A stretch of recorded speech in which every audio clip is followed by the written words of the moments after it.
Nah, I done grew up around some people living their life in bottles. Granddaddy had the golden flask, back door bigger day in Chicago. Some people like the way it feels, some people want to kill their sorrows.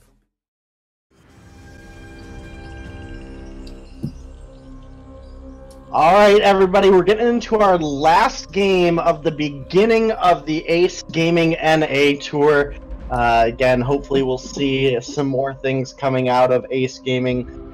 This is Team Ferro up against Ace Gaming. Team Ferro, with an incredible backdoor, was able to steal away Game 1 from the side of Ace Gaming. So we'll have to see how Game 2 goes.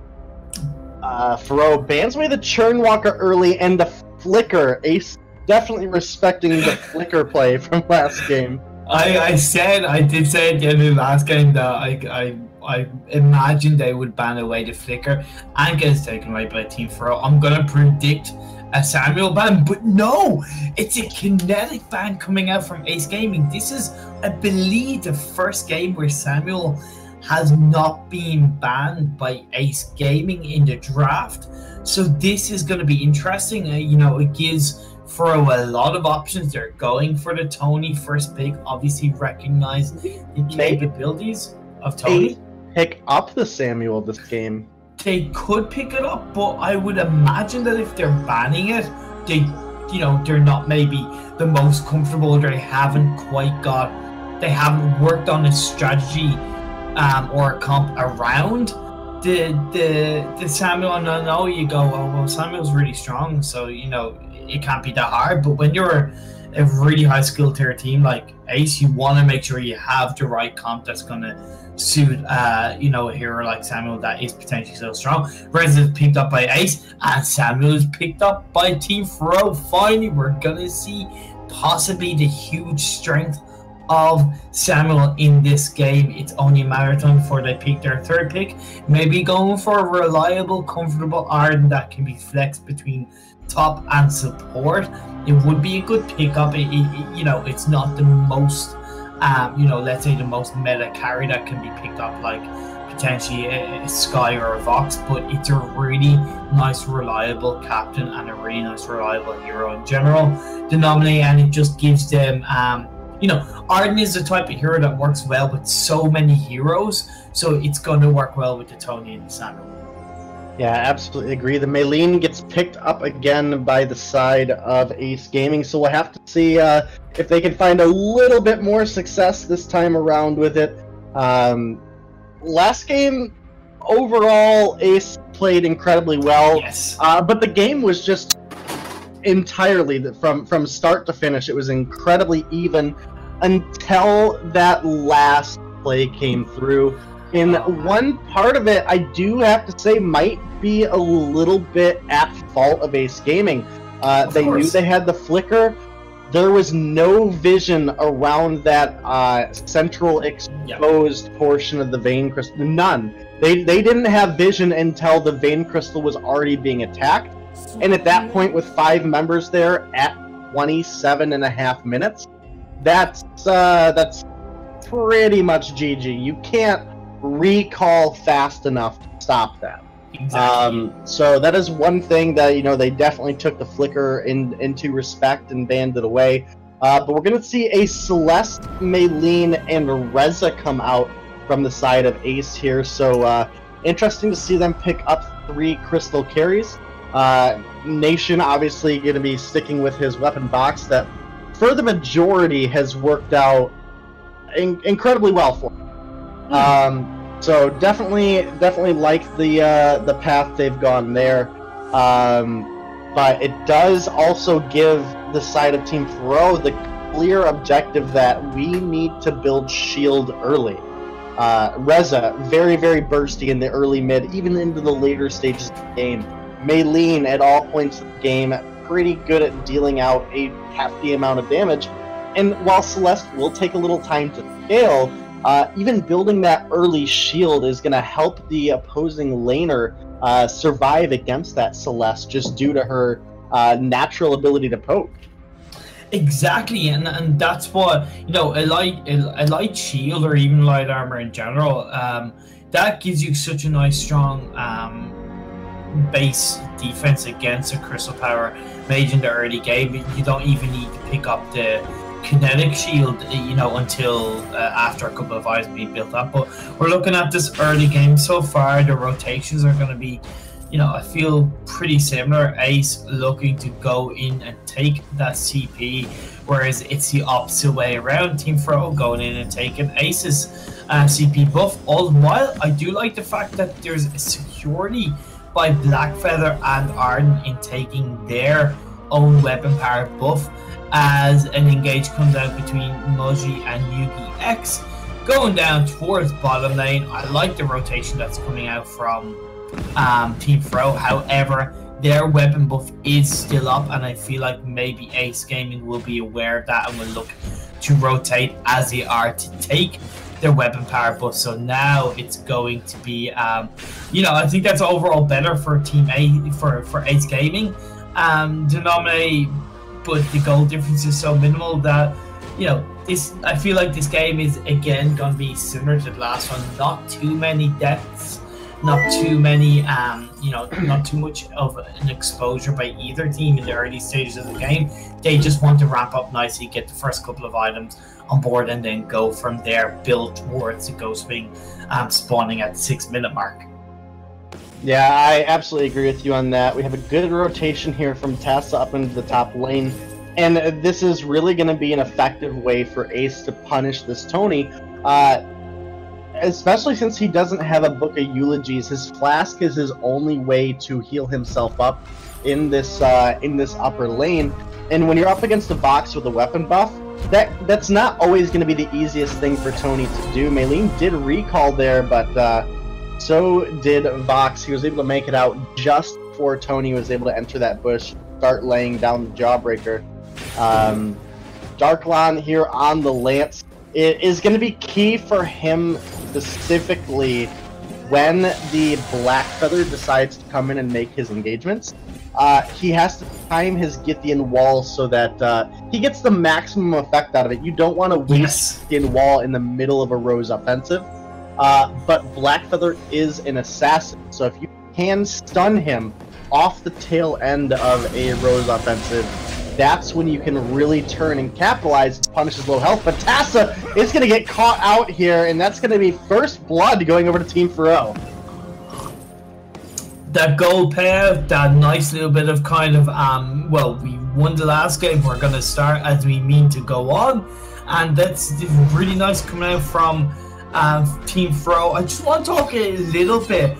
I'm kind of surprised it's a top lane Tony and not a top lane Arden.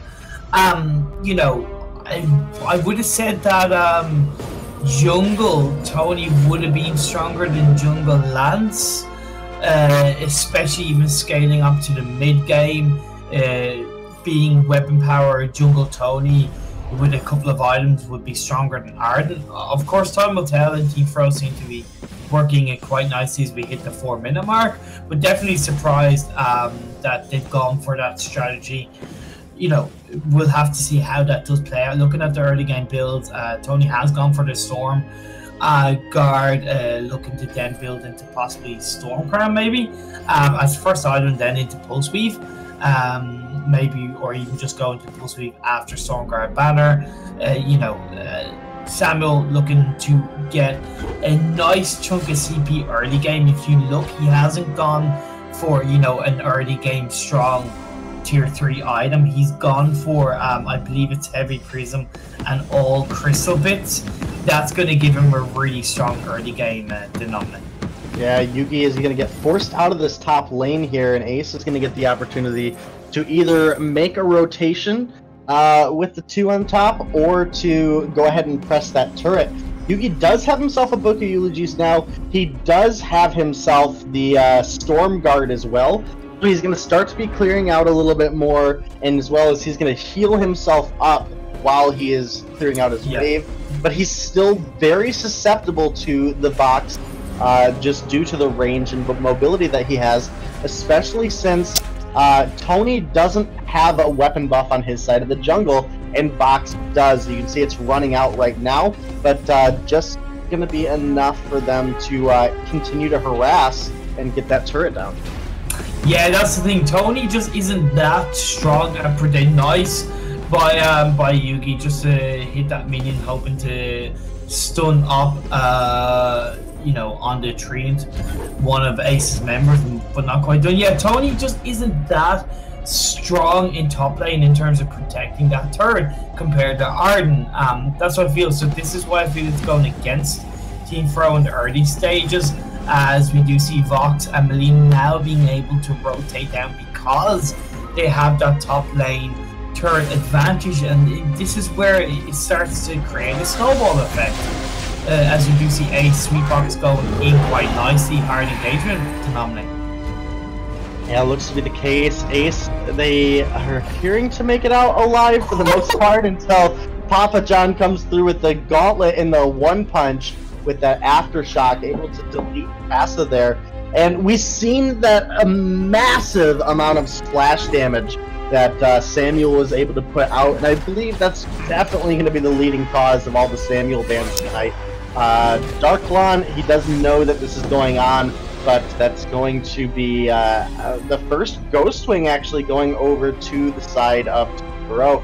That's normally Ace Gaming's cue to head down there and pick that up, but they're just doesn't appear they're in as comfortable of a spot as they have been in the previous games. Not quite comfortable enough, however. Oh, Yugi did stop Sweetbox from porting back. I know it's not much, but it does make a small difference because it allowed also the bottom lane turret has been shut down, has been taken out by Team Ferro. So as we do see again going towards that CP treant, it is secured by Ace Gaming, so that's going to give them a nice little bit of advantage in this mid lane or by Tassa. So that's nicely done, but you know, overall it's still an even trade so far in the first 8 minutes. We're seeing a small engage, looking at the builds, you know, you see Finn has got Fountain already before the Lance, so that's going to play a nice little part of potentially Team Ferro winning a team fight. They should play on that. They should look to cause maybe a 5v5 team fight where they have that Fountain. DeiNomine, they can get the better of the team fight in the stages, but you know, they need to recognize that and play off that. I like the fact that Rock Bomber and Papa John are sticking really nicely together, and the Solar Storm comes out and nearly hits one of Team Ferro. But all in all, the top lane is being pushed by Ace Gaming DeiNomine. Yeah, it does look to be the case. Yugi's struggling to hang on to this tier 2 tier. Yep. And as we've seen in all of the games tonight, the outer turrets aren't ending up being as important as the central turrets. Yes. All of the games have been ended in the middle of the map, but that is extra gold and map control you then get. Sweetbox looking for the kill on the Rock Bomber here, trying to get it. Switch over from Tassa is going to get that empowered attack from Meline. They're going to pick up a kill. Meanwhile, a second kill is picked up by Nation here on the box. Looks like he's got a Poison Shiv first this time instead of the Serpent's Mask. So switching the build up a little bit, hoping to have a little bit better result this time around. I think part of the reason why he's gone for Poison Shiv first item is because it's better. No, it's not. Oh my god. I was just gonna say really, because of the Black Feather, and it negates the on point barrier that's gonna come out. But anyway, Oblivion is blocked. DeiNomine engagement coming out by Team Ferro. Yeah, a little less of an engagement, a little more of Sweetbox taking that bottom turret, and Team Ferro trying to answer back with some jungle farm there. The Solar Storm comes out, does clip a couple health bars, not doing a ton yet though. Is that a Frostburn I see on Celeste? Is that what that first item is? Yes, it is indeed a Frostburn. Again, I think it's partly done to slow down the Black Feather, recognizing how powerful the Black Feather can be on the backline. So just getting it just to aid himself, being a little bit protective and give the team a better chance to shut down the Black Feather. Talking about shutting down the Black Feather, we see Ace just shutting down all of Team Ferro. Yeah, it looks to be the case, but that's going to be a little bit of a turnaround. It looks like 3 for 3 right now, but it's going to go 4 to the side of Ace. And Samuel trying to get a couple last hits in. Not gonna be enough though, unfortunately for him. Passa is taking down this gold oak now, trying to get some more gold back in the favor of Ace Gaming. Nation makes it over just in time, and one of the big key things that they've been able to do is sharing the gold and experience as much as possible. That's just a clear instance of it there, but that was such an incredibly close team fight. And you know, was there any real turning point to you? Because you know, as you were mentioning at first, it looks straight up like Ace was winning that one, and then out of nowhere, Fro's like 1, 2, 3 kills of our own.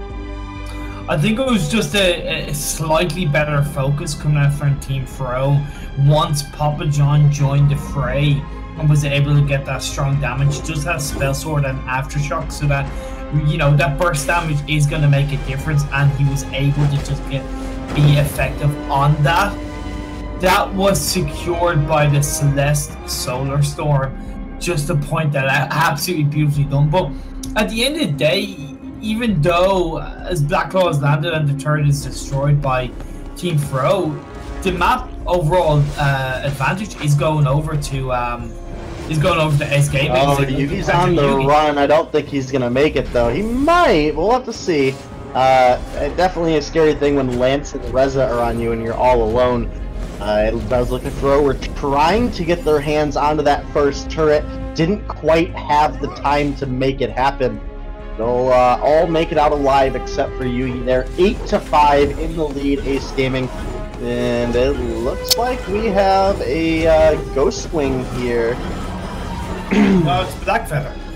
Black Feather, Black Claw. Oh my god. It's a Black Claw that has been unleashed by Ace Gaming, as all the while that mid lane is already pushed on Team Fro. So Team Fro are really feeling the heat when it comes to map control, when it comes to these turret objectives being shut down. Lovely Impale just to secure the kill on Samuel. Team Fro are being undone in this game as Ace Gaming have just ramped up onto another level in this game, DeiNomine. Yeah, absolutely. As we see Black Claw pushing into the armory here at this point. Papa John has dropped the gauntlet in hopes to gain something. Did get a stun off on Darklon, but that's going to be Tony dropping. Black Claw is very healthy, marching into the base. Ace's health bar is dropping very low. Rock Bomber coming in, getting a lot of damage, not quite enough. They did pick up Maylene. They pick up the kill on Celeste. Darklon should make it out alive. Not Maylene, Box. Box is the one that died.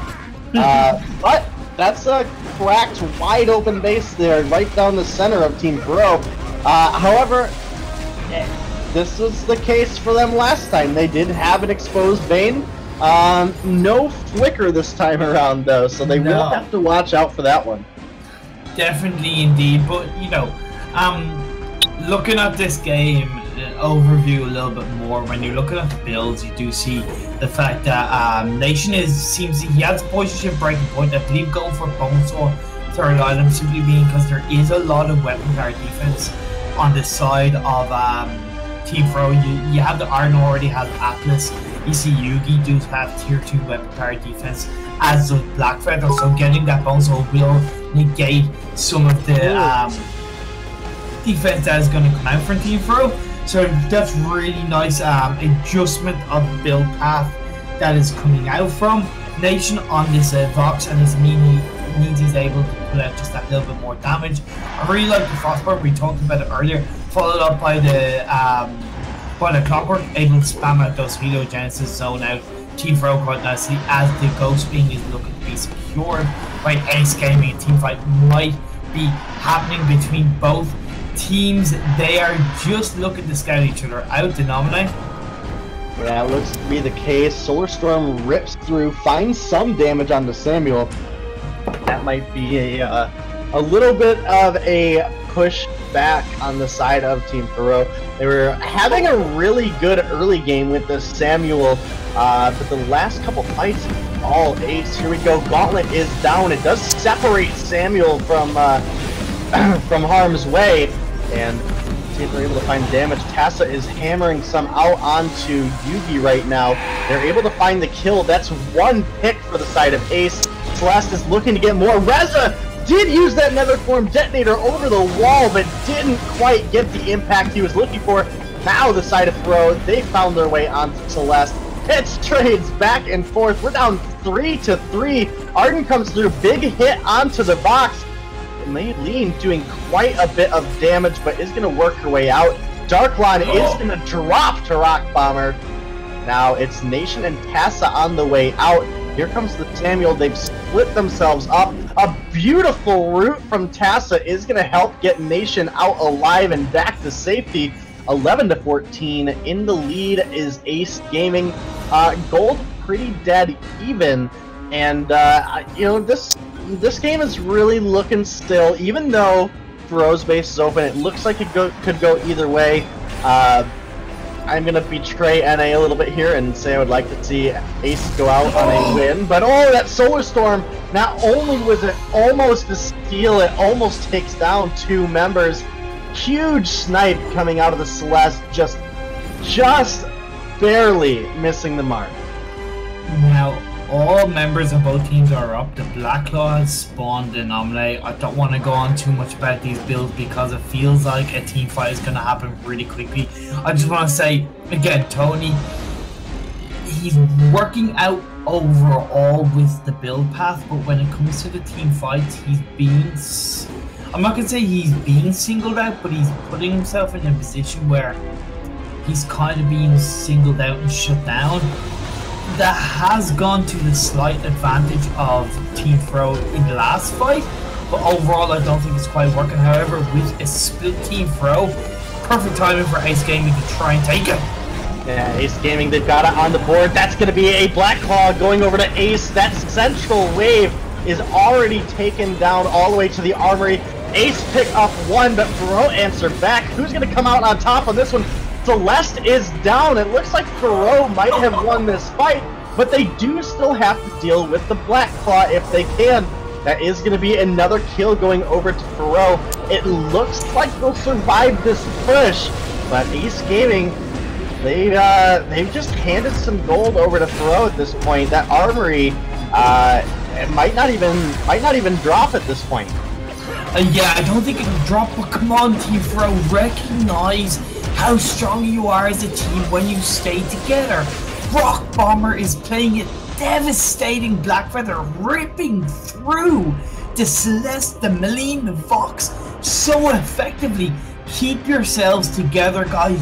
Use the effective heroes that you have to get the better of Ace.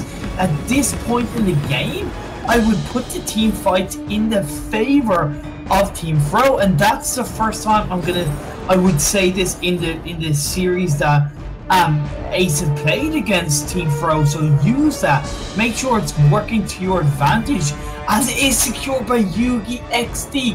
Fantastic. Tassa got that. Did he? Nice try. Yeah, Tassa was able to get it.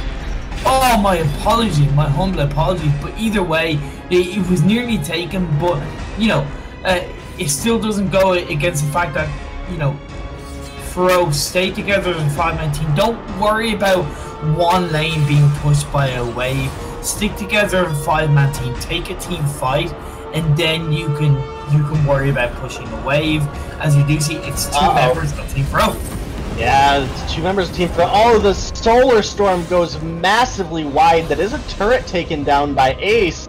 Looking to top themselves off on some gold. 15-15 on the kills right now. Sweet Box. Oh, Yugi almost found a toy. Oh, man, but that's going to be a recall coming through for Sweetbox, who's, you know, switched things up. You know, typically playing that tankier laner, and this time obviously he's on the Reza, a little bit more bursty.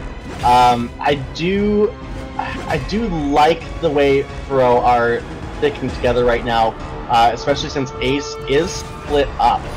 So that is something we're going to have to keep in mind, as the fight is going to likely start up here around the Ghost Wing, as Team Fro have started it up. Here comes Ace. They are collapsing, but can they do it in time to find a fight? Beautiful taunt coming out of Tony. It is a Ghost Wing secured by Ferro, but they are dangerously low on health, and they cannot afford to lose the fight here. That armory still does stand. Here we go. It looks like it's breaking out. Gauntlet is down. Darklon, he's stuck in a bad situation here. Bless trying to rein in the damage, but do they have enough to finish it out? It's not looking to be the case. A lot of damage getting reined in. Samuel's still very healthy. But Ace, they do lose out on Darklon, and then they head on their own way out. I'm not gonna lie to you. Before that Black Claw was taken last time around, I thought that armory had been destroyed for like five minutes, but it looks like he's gonna go in for it. Not able to secure that armory sweet box. That one's got to feel a little bit bad for Ace. I almost, if you're gonna make that level of commitment, I mean, I almost say you whip out the Solar Storm. It was ready. It was off cooldown. And unfortunately, that commitment from Sweetbox is unable to get that armor. Yeah, but now Team Ferro. Yeah, it's just staggered the deaths, and it's given it another opportunity over to Ferro to go ahead and get themselves the Black Claw. Solar Storm rips through a couple seconds too early. Didn't do a whole lot aside from give the team some bit who was standing where, but Yugi, he's here in the front line looking to get this push started off. Here comes the rest of the team, and really this could potentially be a huge push for Ferro, but all Ace need to do here is win a team fight, and then they can base race against the Black Claw. So we'll have to see what happens here. Quite a bit of damage getting laid down onto Samuel in that last fight. Solar Storm rips through, not quite enough to find the kill, but it is going to force the side of Ferro back. Huge play coming out of Celeste there, in time to even save their choke point turret. So Ace, they're still in this one. Gold still pretty much even at this point. Just waiting on a couple players to finish some final tier 3s. Celeste going into the Aegis, for example. Box going into the Metal Jacket. But across the board, we're getting pretty close to full build. Yeah, I am surprised about Sweetbox, having the Storm crown as well as Aftershock and Clockwork. I would kind of say that he could sell the Storm crown at this stage of the game and get more defense. The reason why is because it will just make him a little bit more tankier and create a better distraction for the Celeste and the Vox to kind of hard carry. Whereas, yes, okay, the Storm Crown is providing a bit more cooldown and a bit better basic attack damage, but in these team fights, it's kind of less about what you're doing individually and what you're providing to your team with your build. And I feel like that's what Sweetbox would do if he had just that little bit more defense. But either way, he's still doing a decent bit as Team Ferro are looking to secure the Ghost Wing, but they need to make sure that all 5 of their team are around the area. Tom comes out. Solar Storm a little bit early. Arden is going to secure that one. This could potentially be one of the last fights breaking out here. Gauntlet does come out. Nation's able to make it, but Celeste is not able to get through. Darklon, he's going to be the next to fall as the stun comes through. Ferro, they've answered with a couple kills. It looks like Reza is finally going to get this armory and then hopefully go back and help his team defend against the incredibly buff Team Ferro that is pushing in right now. Armory is dropping. There's 5 members here. Oblivion's coming out. There's no block ready and available for Vox. Just a couple more seconds, he would have had it. And Team Ferro, they might have picked themselves up a second game here. It's looking very close. Maylene's able to pick up 1 kill. But with 4 members alive and very healthy, this should easily be Team Ferro picking up not 1 but 2 games against Ace Gaming. A much better performance than I realistically thought they were going to have. But very impressive play coming from them overall. They remained calm and collected throughout, both series. And they came out and put their best game forward, and we can't forget about that just excellent backdoor coming from them during game 1. What makes a good team great is adapting to how the game is going. So, for example, in the first game, they weren't really winning the team fights, but they were winning the map control. So what did they do? They took advantage of the map control and they won that game. In this game, where they won overall was in the later stages, they were actually getting the better of the team fights. Part of the reason why is I want to talk about Papa John on this Arden. I kind of question as to why it was in the jungle compared to top, but he proved that he justified very easily why it was in jungle, because he had the spell sword, he had the aftershock, then he had the Aegis and the Atlas. But what made it so beautiful was his gauntlets. His gauntlets were absolutely perfect, as well as that he provided strong defense with the Vanguard. He was there for the rest of his team.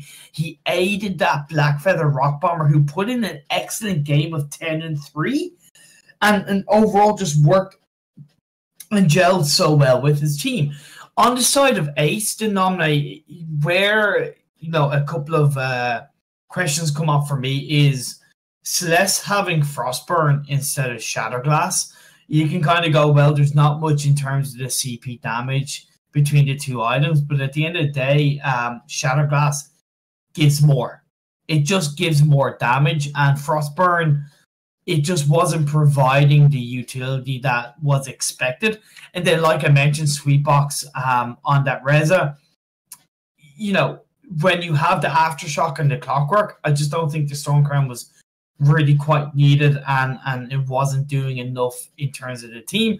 I loved what Nation was doing with his build. It was adapting to the comp that was coming out from Team Ferro.